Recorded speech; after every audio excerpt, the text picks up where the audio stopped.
I spent a lot of my early life as an avid hunter and fisherman. And yes, I was very much into the sport for very many years. It was like who I was. When you're raised from little on, you don't really question it at first at all. But you know, as I got a little bit older, I started questioning, is this the right thing to do? Every time I like wound an animal, or you know, I'd get a fish and it'd start bleeding from the gills or whatever, I'd say, man, I hope I'm doing the right thing here because this animal is clearly suffering. And I'd say, yeah, you know, it's how we get our food. You know, it's just how we do it. You gotta be tough. You can't feel how they're feeling. I hope my karma never catches up with me because clearly I'm causing some pain and suffering here. And then I just continued on.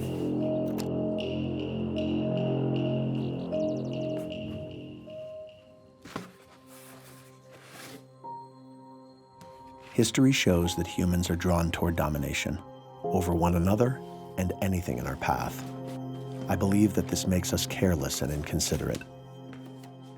I have always loved animals. As a kid, I followed my father as he went hunting. This meant that I could be up close to the animals I loved so much. I was finally able to actually touch and see animals, but only after they had died. At that young age, the fact that death is forever didn't register to me. Those times haunt me to this day. But we cannot just regret the past. We must also work to change the future. There is a famous African proverb that says, "Until the lion learns how to write, every story will glorify the hunter." Most hunting images are from the hunter's perspective, but there is another point of view. Between poaching and legal hunting, many species have been decimated or pushed to the point of extinction. This makes me wonder, can money buy anything, anywhere? And does our greed justify any cruelty?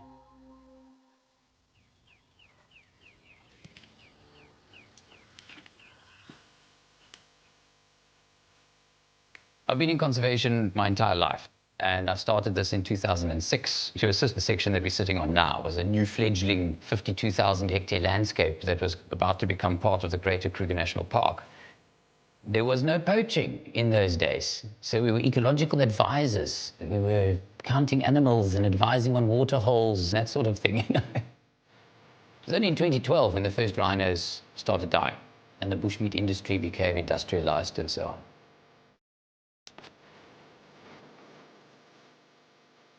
Traditionally, the African people utilized wildlife, consumptive use of wildlife. Since the colonial era, there's been a different value attached. So you've got two different value systems now. So a white person will come into Africa, run the gauntlet, if you like, dodging Johannesburg airport and the potholes and the riots in the streets, and open a newspaper and you just see all this death and destruction in South Africa. But once they enter through the gates of the Kruger Park, they relax and they say, this is the Africa I want. It's only 3% of the entire landmass of South Africa. All the tourism is funneled into this 3%, not forgetting that there's 54 million people sitting out there that haven't got jobs and whatever, To allow rich white people from overseas to come in and ask the same people that are protecting the rhinos from poachers at night to help that guy to shoot one dead so that he can go and hang his head on a wall. Absolutely insane, in my opinion. That you will still put an animal that is under so much pressure from poaching and illegal harvesting, but if you put that out for a legal market, rubbish.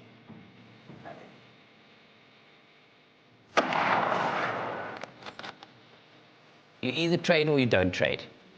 You want to stop this problem, stop the hunting.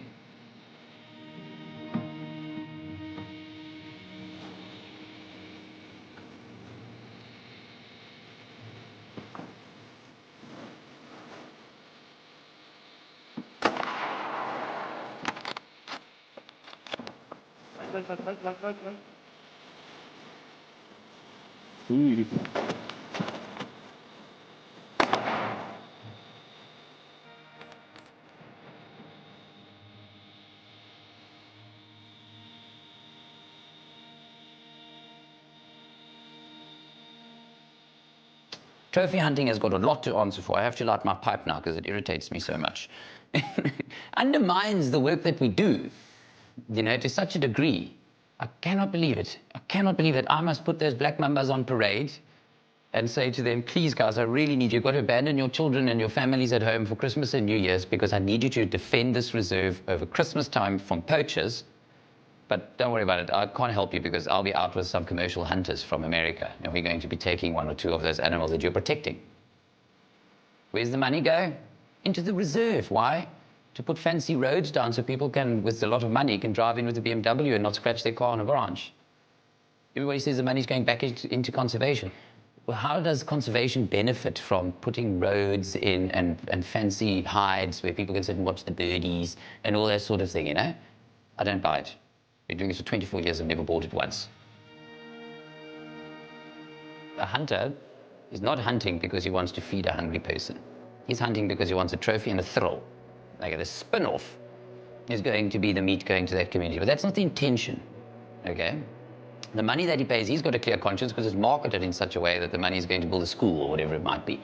It's a political spin-off to justify the activity. I don't believe that that is the ethos of a hunter. So they're coming here to consume, they're coming here to take, and they'll pay whatever, you know, to get it out of the way.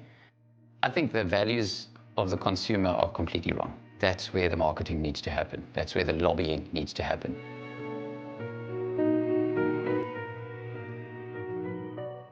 Not everybody loves wildlife. This, to me, is the Louvre in France, where you've got all these art treasures of Europe. The Rembrandts and the Picassos and what have you are looked after and treasured.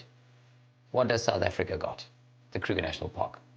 That's our single biggest selling point.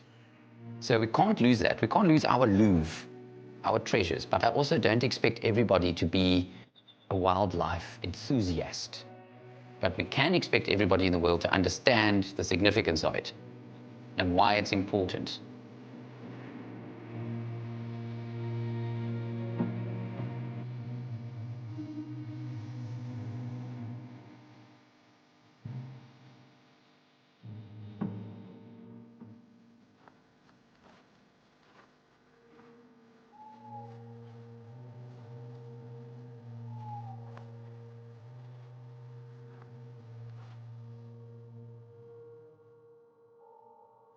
Clear prop. Testing. Right, you're all strapped in and we're ready to roll.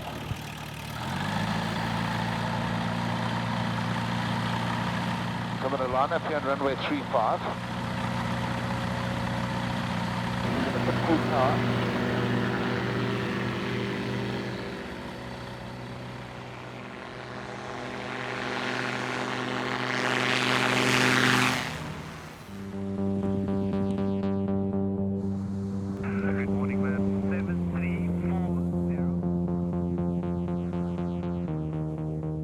The organisation is Flying for Rhino Conservation Trust. It's a group of people that got together to put free air support to protect endangered species. The province at the moment is under siege with the rhino and the poaching issues, not only on rhino, we have elephant issues as well and other poaching. People sitting next to the road, cars parked next to the road, people on foot. Yeah, I've got other guys down here on the ground, and I've got a total of 3 people that I'm not happy with. All right, we might be here for a while. Copy, thank you. Dealing in the commodity of rhino horn and ivory, you could almost equate this to a drug war. What those crime syndicates will do to protect their product. We're seeing the same thing develop in Africa, where poaching syndicates are actually targeting and have assassinated and shot pilots down. And we prefer to keep the identity of the pilots private because we're hurting the poachers. And it is a war. About 7 years ago, we started getting the odd case here and there. And that's how it basically started. And then it was just like a huge wave just drowning all of us in it. Rhino horn has an exceptionally high value.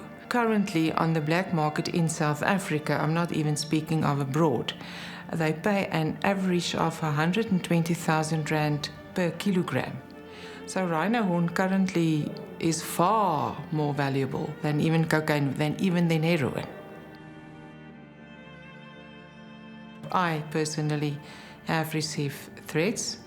Some of my colleagues have received threats. We have been approached for bribes. I say all people have a price. I want to believe I don't have a price. If you prosecute rhino cases, you do it as a calling, you do not do it as a job. And if they kill me one day, hopefully there will be somebody else who's feeling the same way as I do, which will just pick up where I left off and just keep on carrying on. When a poacher shoots a mother, the rhino calf tries to stay with its mother. Poachers, they don't want to waste another bullet or fire another shot in case of attracting more attention, and they're trying to get out of there as quick as possible. And when you find that animal and the screaming, or you've heard a rhino calf squealing for its shot mother, it doesn't stop screaming in pain. Those sounds are almost human-like. It's bone-chilling, and those sounds will be with me for the rest of my life. If we choose to listen, we can hear the cries of Africa's wildlife. But the world was too late to answer the call of Cecil the lion. Cecil was an iconic animal killed by Walter Palmer, a dentist from Bloomington, Minnesota, who paid $50,000 to murder the lion. Cecil soon became a symbol for the movement opposing trophy hunting in Africa. Back in North America, millions of hunters are better organized for domestic hunting than anywhere else. However, not all are willing to stand idly by. Here, the battle is often fought either in the courts and political arena, through campaigning, or through lawsuits and lobbying.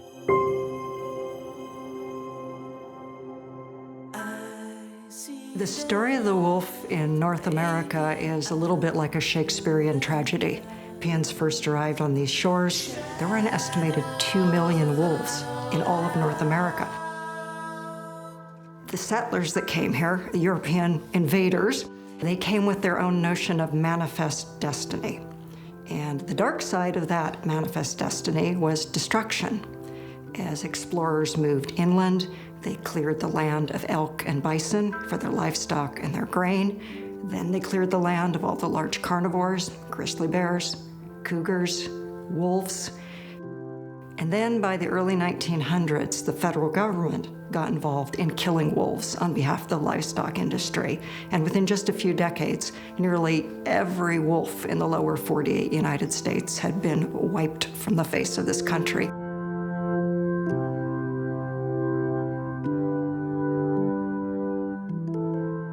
Today we have about 5,500 wolves total in the Western Great Lakes, Northern Rockies, Southwest, and a few hundred wolves in the West Coast. That's 1% of their former numbers, occupying less than 10% of their historic range.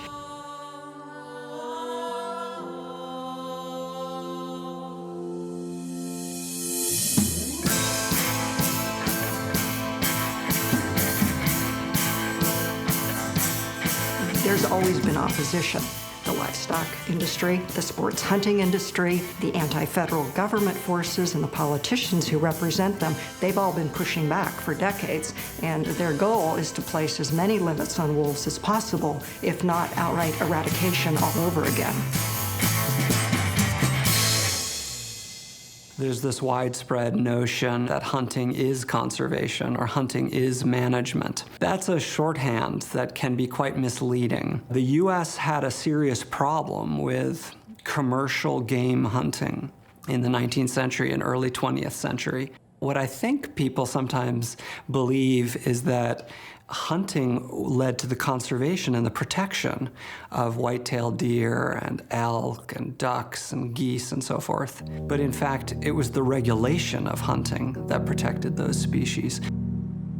Today, the main threat to wolves is management by state wildlife agencies who are beholden to a constituency that they view as their clients. And these are consumptive users of wildlife, people who pay license fees and permit fees in order to be able to hunt and trap. The terms that agencies use, game species, big game, trophy game, are euphemisms for animal life.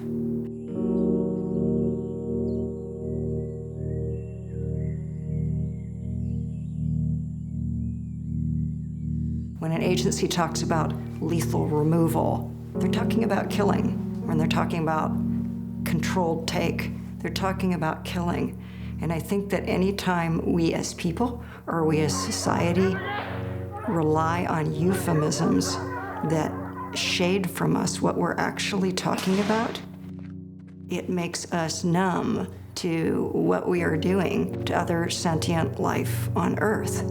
If your view is that your life is valuable and your family's life is valuable, animals' lives have value independent of what we think of them. Animals like wolves are very socially complex, is a scientific term. What does that mean? They have families.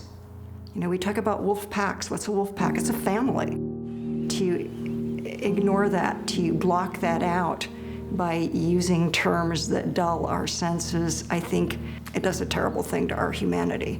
And it does a terrible thing to our realizing what we're doing to other beings that share this planet with us.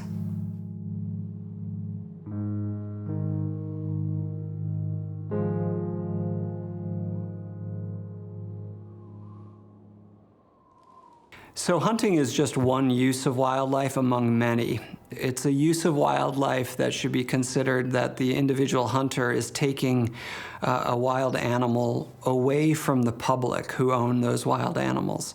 What I'm referring to here is called the U.S. Public Trust Doctrine, which has been supported for over 175 years by U.S. Supreme Court decisions that basically say, ever since 1842, that every element of the environment belongs to the people and to future generations of citizens of the U.S.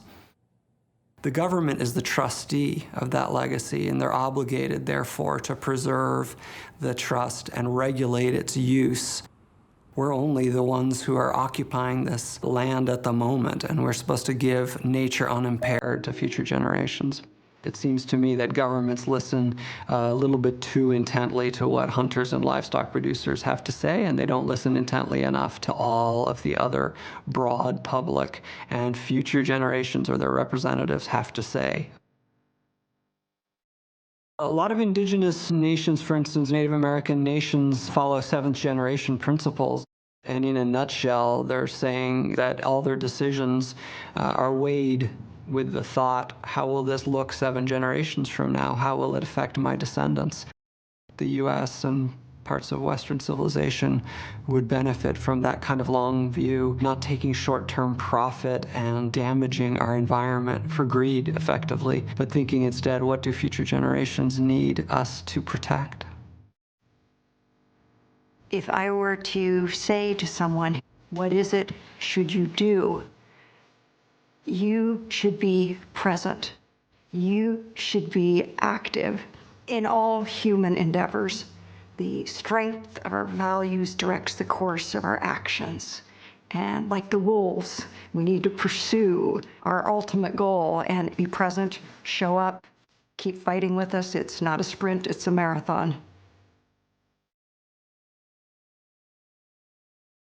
Our big campaigns over the past few years have been fighting black bear hunting in Florida specifically. In 2015, the FWC voted to have a bear hunt in October. The hunt was supposed to last 1 week, and up to 320 bears was the bag or the quota limit. The biggest problem we had was they kept saying this is a science-based hunt. They're doing this because science says we can hunt bears. To us, it was a big trophy hunt because the hunters just wanted to kill bears.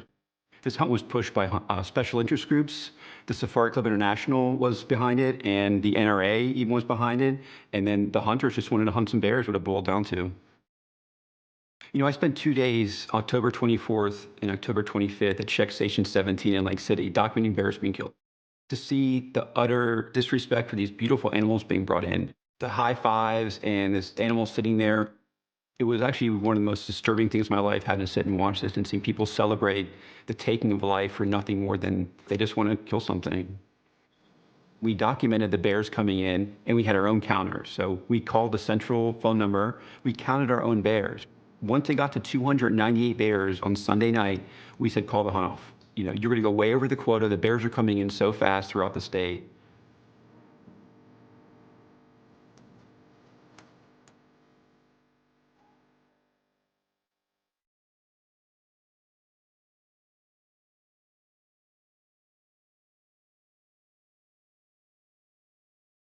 We were very proactive and being bear monitors and keeping the government agency accountable, because I think they'd never experienced this before. They've been allowed to hunt and pretty much do what they want with not a lot of oversight from the public.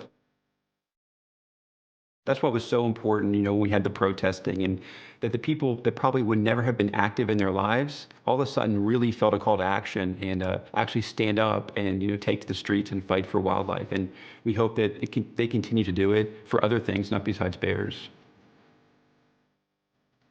In 2015, we staged protesting before the hunt happened, a 14-city protest. So we're trying to bring awareness to it, and they had the hunt anyway. We knew they would. But in 2016, we staged a 28-city protest the day before they were going to vote on the hunt. People got up and spoke about the hunt, for and against. We blew them away with science. We had other hunting groups against them saying, don't do this, and they called it off. It pretty much was due to public pressure.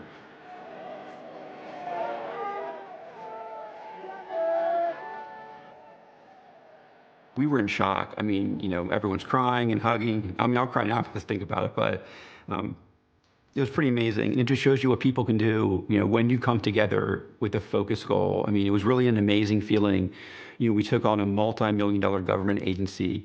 I really think it's important that people realize they do have power and they can make change. Because when I first started the bear hunt, I had so many people tell me, you're wasting your time. They're never going to listen to you. Your protest will be a waste of time.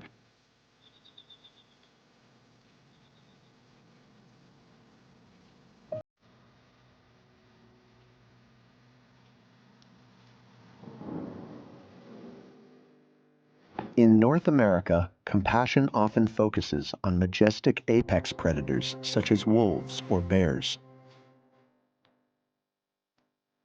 These animals benefit from high visibility, and as a result, many people are fighting on their behalf. More common animals are sometimes overlooked.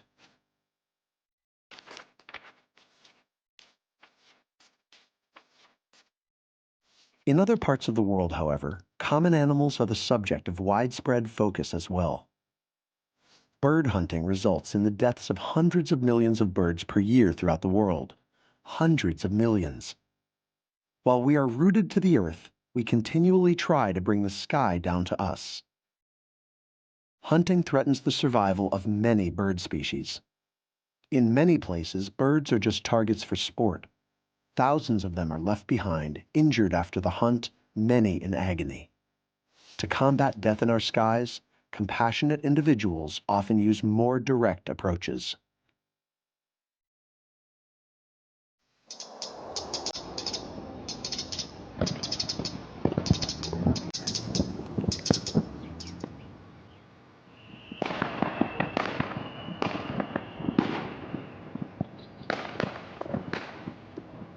If you're looking at hunting per se, duck shooting and other forms are basically thrill kills by the people who indulge in those activities. When we first started the duck issue in 1986, there were 100,000 duck shooters in Victoria. Last year, according to the government, there were only 16,000 on Victoria's wetlands. And that huge decrease of some 84,000 has taken place mainly because of all the media coverage that the campaign has received over the last 30 years, and because of the courage and commitment of our rescue teams.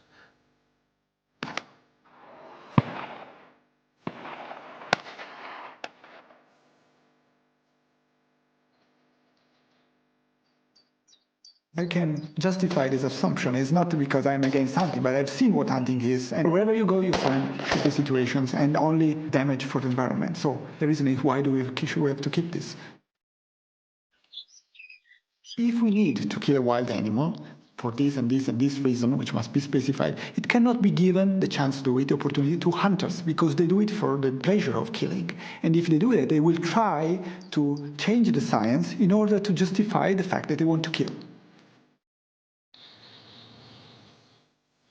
I've never heard any hunters talking about subsistence in Europe.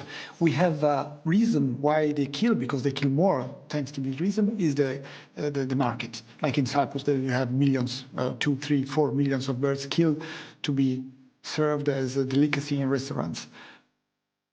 Then you have leisure, which is like in Malta, we found birds hidden under rocks to rotten there. Another reason is to keep them as cage birds, which is the case in Malta, which is the case in Italy and in Spain, for instance. We have a specific approach in tackling bird trapping, which is being on the field. This is the main ingredient of our recipe. It means that we collect volunteers from all over the world, mainly from Europe, of course, and we go to the main black spots of bird trapping, bird hunting, and we try to figure out the best solution to stop the phenomenon, which depends on the different pattern of trapping you have to face. Sometimes you must be a bit more political, so just show politicians and show communities that you're not afraid to face dangers, but they have to protect you, and to protect you, they have to decrease the phenomenon. The main aspect of our tactics is to ask and seek the cooperation of the local law enforcement agencies and engage them in the anti-poaching work. My concern in 1986 was for the brutality and violence that was being inflicted on Australia's native water birds.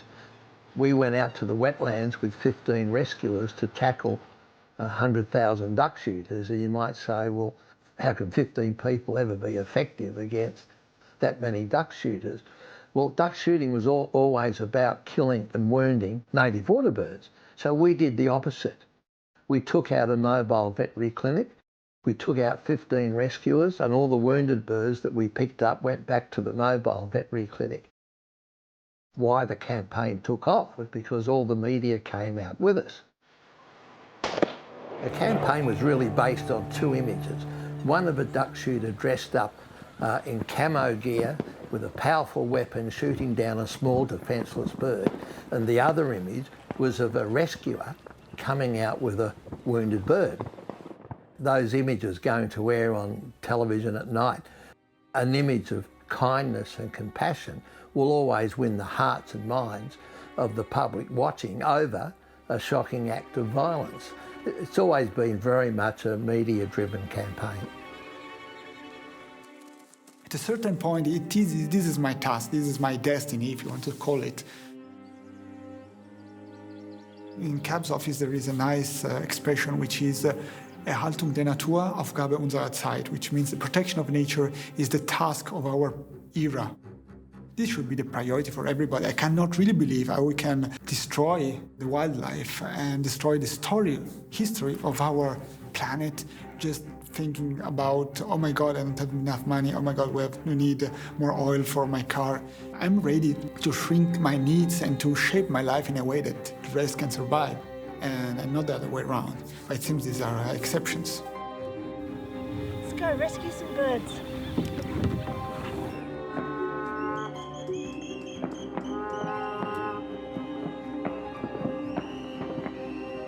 Going onto the water with the shooters is a dangerous activity. Who's been shot? We had a rescuer shot in the face. She was very lucky to have survived. I thought that after Julia was shot that time, we wouldn't get many rescuers the next year. And we said to the rescuers, look, should we pull the plug on the campaign? And they all said no. And the following year we had even more rescuers out there.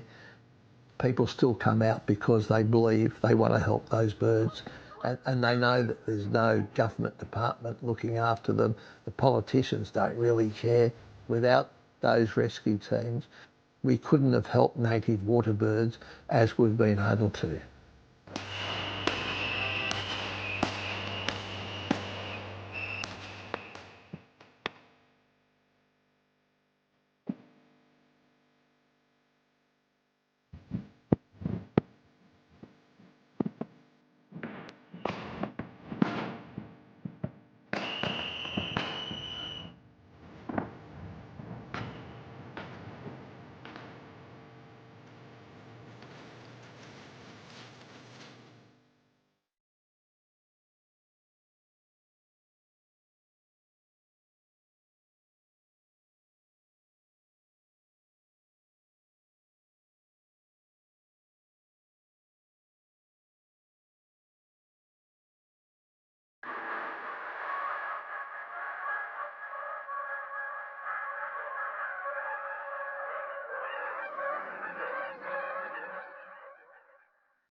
The role that entertainment plays in hunting cannot be underestimated.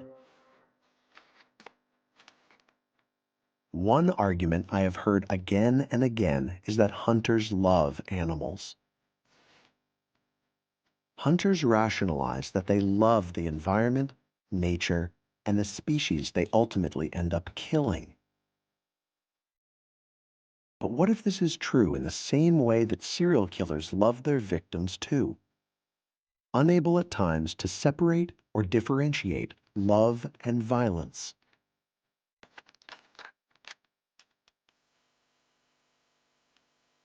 Selfish love, I think it's when we need to control others, and we see this in our personal relationships, we see it in our spousal relationships, in our co-workers, in our friendships, when, of course, some people, really thrive on control and possession. A lot of it is based on possession. I think a lot of hunters and fishermen, we love the animals we're pursuing. You can't really pursue an animal for real long without falling in love with them. I don't know how you rationalize it, but you start to think, I want to have this animal in my hand. I want to possess it because I love it so much.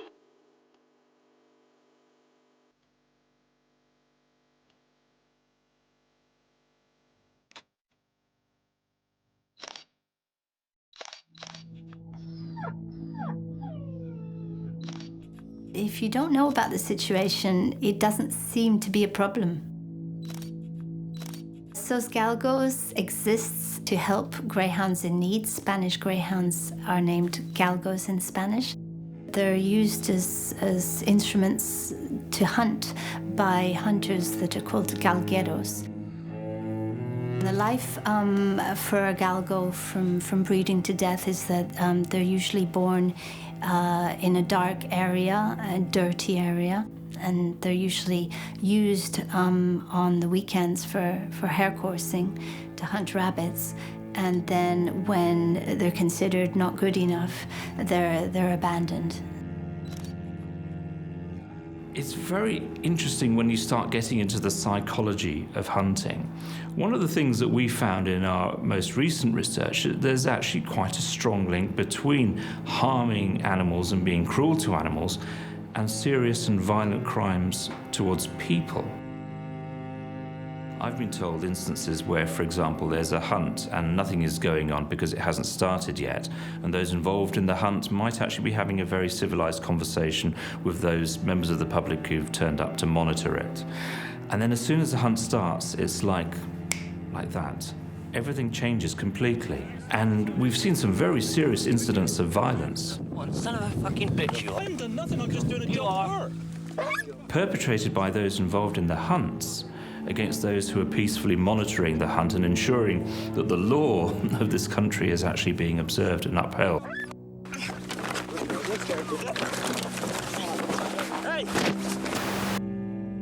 When you see such a vulnerable creature be so abused without reason, most of us have a strong sense of justice, I think, and want to make a difference. A galgo is usually considered good for its hunter galguero for 2 or 3 hunting seasons at the most. So we're talking about a type of person who lacks in empathy towards animals in general. Now, this can reflect upon their attitude towards people. It's a very fine line, the one that's cruel to animals and violent towards people, to women, for instance.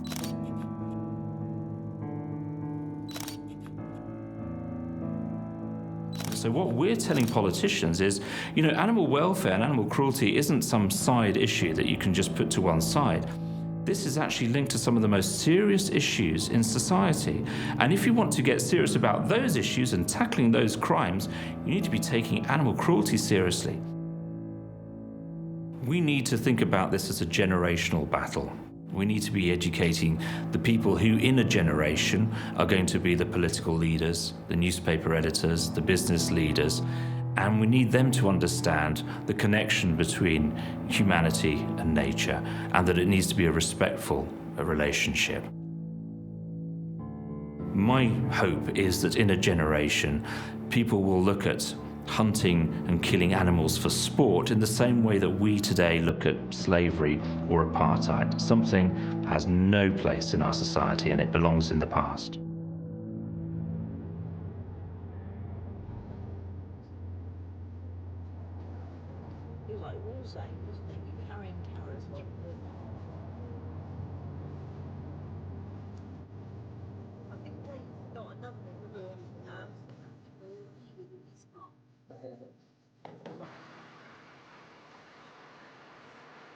The Hunt Saboteurs Association is an organisation which is basically an umbrella group which exists to financially support and morally support local hunt sab groups around the country and abroad to sabotage hunts.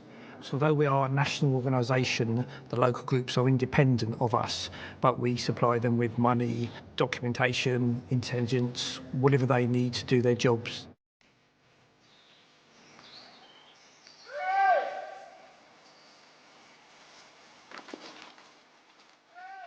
Fox hunting was banned in 2004. The law was very weak. As hunt saboteurs, we're not willing to stand by and let an animal die. As far as we're concerned now, the only way to stop fox hunting is to financially stop the hunts, and that's part of our aim as an organisation. There is no footpath here. There is no footpath here. I joined Hunt Saboteurs 52 years ago. I just took to it. It was natural to go out there and try to save the hunted fox.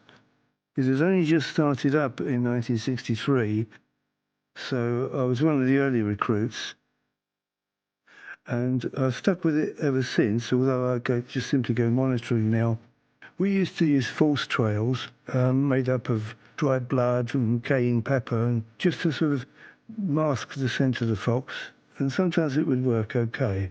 And the more you can do that, the more time is wasted gathering the hounds up. The more likelihood there is of the fox escaping. And the best feelings about it are is that the whole ideology of hunt sabotage is carried on.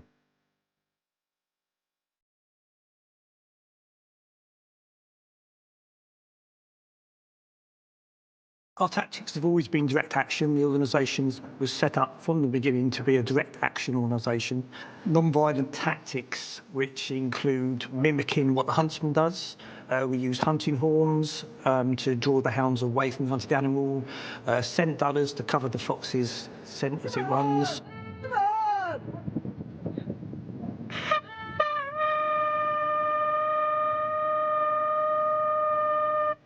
Come on! Hold on, man, hold on. Hold on, man. Hold on down. Hold on down. The hunt left on its own would kill 2 to 3 foxes every time it goes out. When there's hunt sabs there, they rarely kill. If there's a hunt which is particularly targeted by a hunt sab group, it becomes unpleasant to hunt, so people drift away. We lose them now about 2 hunts a year, so hunts are going.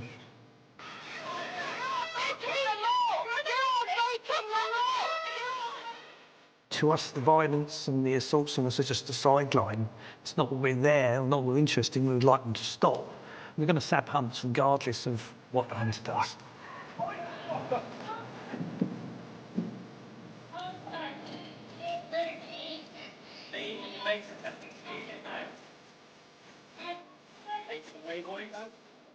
I found the idea of a huge crowd of people with a pack of dogs hunting one small animal to the point of exhaustion, pain and death unbearable. When you see it yourself, you get the sense that it's a really, really wrong thing to do. And it really incensed me in terms of how unfair the treatment of that animal is, and all these people pursuing the animal for fun, essentially. As women, you have a huge amount of misogyny targeted towards you, and also lewd comments. So a lot of the verbal you get from huntsmen and hunt supporters will be really lewd and sexist and pretty nasty language.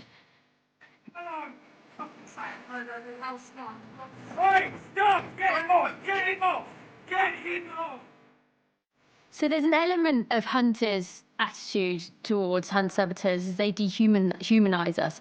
And that makes it more acceptable and easier for them to target us as women. So they don't see it as hitting a woman. They see it as hitting somebody that's subhuman, that is lower than them, that deserves it, that is there for trouble. I've been hit several times by men through the years, and quite badly, and they really don't have any problem with hitting women at all. I've been attacked so often that I can't remember them all. I've got 7 scars on my body from attacks since I started this about 30 years ago. I've been beaten around the head with baseball bats, and a vehicle broken into while I was in there and attacked, bashed around the head with a rock. I was stabbed last November.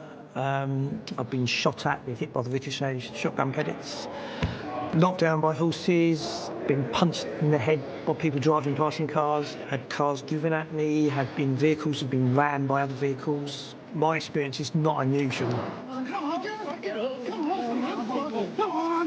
This is the thing really with this country. It seems to be a civilized country, but you often only have to go out 3 or 4 miles from any town centre, and this sort of barbarism is going on still. Totally unnecessary. Yeah, it's that sort of thing. It still needs to be combated. There is this sort of weird bloodlust. It's as if it's an enemy that has to be defeated, and when you've done that, you take souvenirs.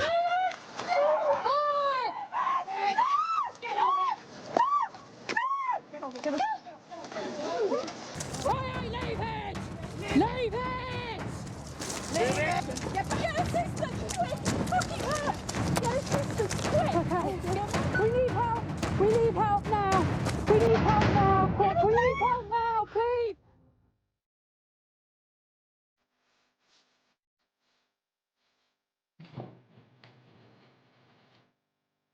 In Greek mythology, Cassandra was cursed to share prophecies that were true, but which no one believed. Like Cassandra, environmentalists and animal rights activists who have been warning about the catastrophic effects of hunting and who have been calling for the protection of wild animals are now finally finding validation. Throughout our history, we have done despicable things driven by selfishness. It weighs on me how long it has taken to even begin questioning why. In the meantime, torturing, killing, and exploiting both animals and other humans has been the norm. If we look at these pictures, we might judge or blame the ignorance of our ancestors. But change is often initiated by a small number of people who create a domino effect, a spark. An intolerable status quo leads to a critical point, and then the wheels of change are set in motion.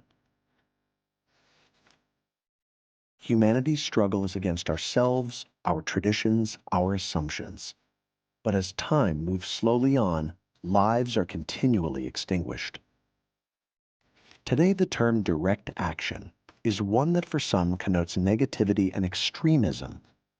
In reality, direct action means taking responsibility and putting plans in motion against situations believed to be unacceptable. It is the answer to the call of an unbearable condition. It is an opportunity to initiate change ourselves before it is too late.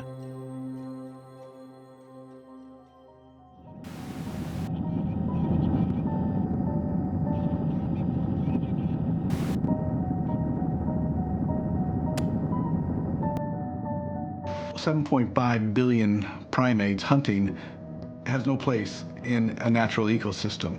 Predators always have to be lesser numbers than the prey. And this movement is not about saving the Earth. I mean, that's a little arrogant for us to think we can save the planet. The planet will take care of itself. So this is really about a movement to save ourselves from ourselves. We're only going to survive if we throw off this anthropocentric attitude and learn to live in harmony.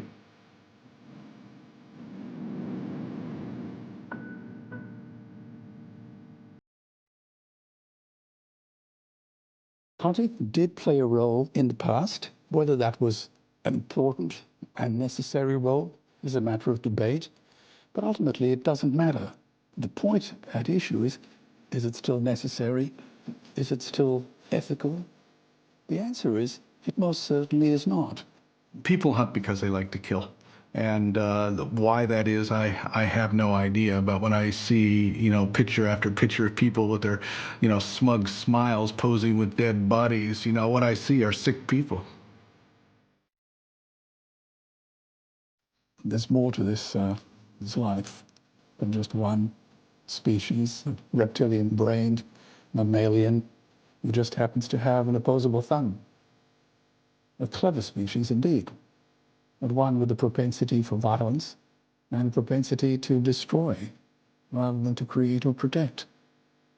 The hunting lobby proposes that we abdicate all our responsibilities to each other, to other living beings, purely on the grounds that they enjoy the bloodlust of killing another sentient being. And that's just simply unethical.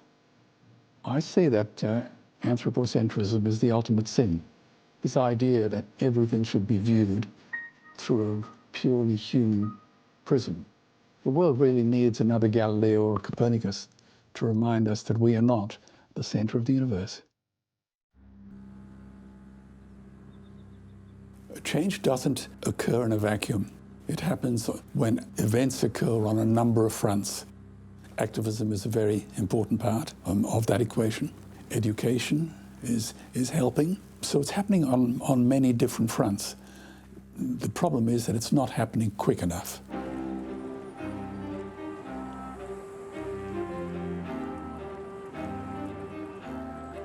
One of the most important things, of course, is that you can't play the game by the rules of the opposition because they will always win. So you have to imagine new rules and new approaches. I find it impossible to look away from suffering and to pretend it's not happening. And if I'm not doing something about it, then I don't want to be here. They say don't do anything that steps over the line, don't do anything illegal. You campaign and you get the laws changed. That's the way to do things. And that's what people did. And they got the law changed and nothing changed. So what are we supposed to do? What do? You put yourself on the line because nobody else is sorting it out.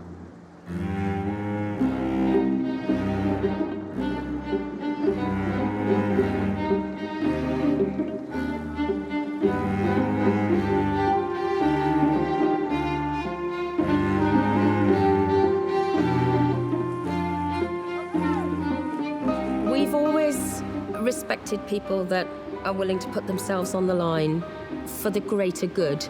You're not talking about selfish people, you're talking about people who, use all their spare time, all their spare money, who deliberately take part-time jobs so that they can be available to campaign. And it's so unselfish of those people to have no personal ambition other than to make the world a better place, to protect the environment, to help human rights, to help animals. Those are surely the best people in the world, and they're the people that deserve help.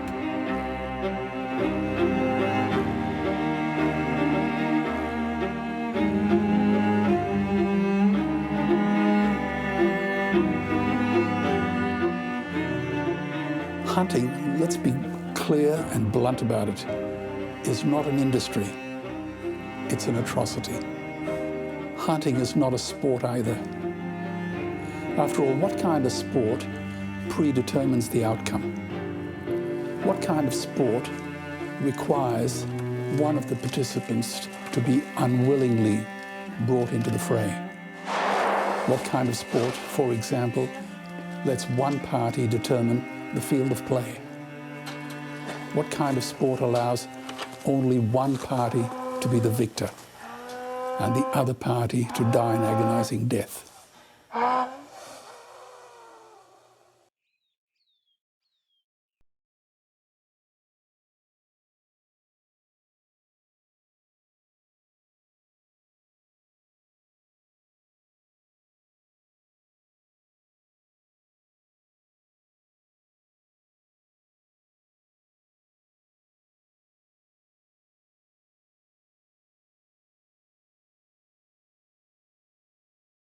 In 1973, I volunteered as a medic for the American Indian Movement and during the occupation of Wounded Knee in South Dakota. And there I learned quite a few very important lessons. We were surrounded by over 2,000 federal troops. They were shooting 20,000 rounds a night into the village. They killed 2 people, they wounded 46. I went to Russell Means, who was the leader of the American Indian Movement, and I said, you know, we have no chance of winning here. We can't possibly win. So what are we doing? And he said, well, we're not here because we're going to win. In fact, we're not even concerned about winning or losing, and we're not concerned about the odds against us. We do what we do because it's the right thing to do. It's the only thing we can do. So that's what we stand for. We're here. We stand for what we believe now.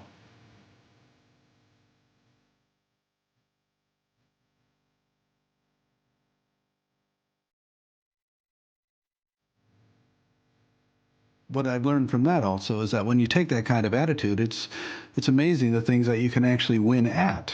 So I feel that if we're living in a situation where it seems that the answers are impossible, then what we need to do is look for the impossible answer.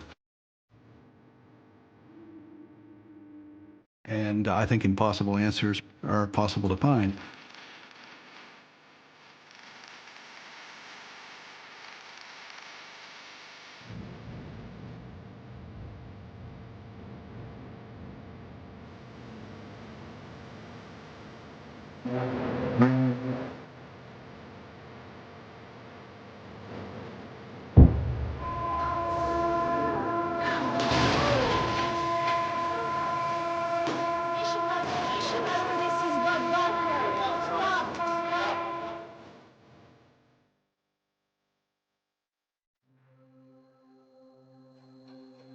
To tell this story, we witness firsthand the harm caused by hunting and the threat that the world's remaining wildlife still faces.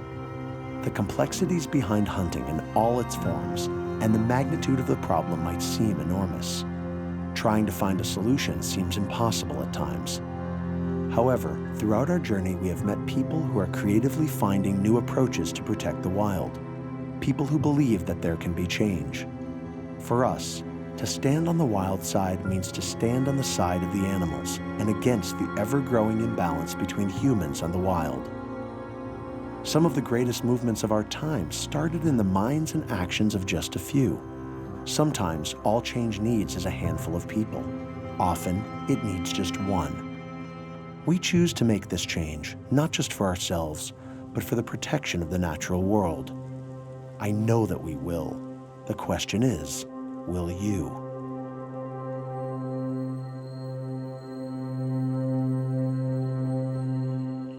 I really look forward to hunting. I love to be out there. I love to see the animals. I don't know how you rationalize it, but you start to think, you know, I want to have this animal in my hand. I want to possess it because I love it so much.